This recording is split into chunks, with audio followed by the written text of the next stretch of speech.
taliwala sa krisis ug sa kalisod karon sa panahon, wa pagyud nila tagaig konsiderasyon, mga walay batikon, walay kasing-kasing, mga ting-as ug balatian, mga tao nga walay kaluoy sa isig kataw. Maog yun tao na singgit sa mga katawhan karon ni ining usa ka barangay sa Kugon, Ormoc City, kundiin gidimulis ang ilang Pinoyanan. So makita na to sa video mga agaw, kani nga video mga agaw, actually kanang gitagra ko ano yan, napoy uban nag-send sa kuha. So una sa tanan, mayong buntag diya sa Kugo, no? Ako, nag-uulsag ko para sa inyo ha, kay ilabi na karon nga panahon, nga pertigyod ka krisis, unya, gidimulis pa taon inyong balay.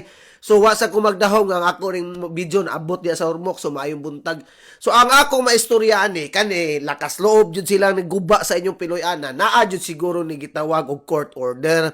Kay dili man na mo anha ang sheriff kung walay court order, pero ang ako sa nasayran pod, base sa video pod, sa usa sa lumulupyo diya dapita nga, naa daw ni sa Supreme Court, murag ni file sila appeal to question the kanang decision ba, verdict sa korte ug anong ingunan ni. So kana diya mga legalities wala ta diha kay usao mga atong eskwelahan wa man haom sa pag-aabogado, so di sa graduate pod. So ang ako din yung pagsabot ana nga unta humanitarian ba kana tawhanon ba nang tao sa tao ba nga karong panahon na parehas na tanan igota bisang gali na mga kwartahan nangundang mga sila negosyo ang uban gumikan sa kalisod sa panahon.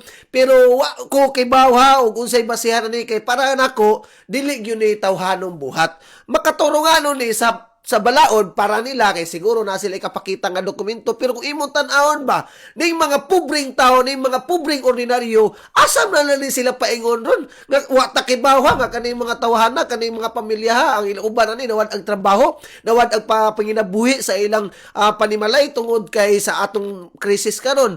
So wa ta kibaw kay nakita na to sa video, pulbos yun, pugak yun, way nahabilin nga haligi, anak yun sa bako. So unta kani atong mga panggobyerno karon, kani atong mga nasa hustisya karon nga sir ma'am karon kami ang mga pobre pay biktima ni ining korupsyon, ang mga pobre pay biktima ni ining krisis nya mao pagyutay nga ni unta ba nga naalang tinay lugway na ay mga pipila ka semana nga pagpangandam nga mahawan ang balay kay matod pa sa usa sa mga na-interview sa lumulupyo aning naisgutang lugar is ang iyang ubang mga gamit in town natabunan pas mga binakbak. So pagkaluoy mao ning ingon kung pobre ka sa Pilipinas alaot ka, pero kung adunahan ka bisag unsang kriminalidad ang imong mabuhat pwede nimo lutsan kay sa mata sa balaod pwede himuon sakto ang sayo mayong buntag o balbako ang lubot ng mga ingon ana.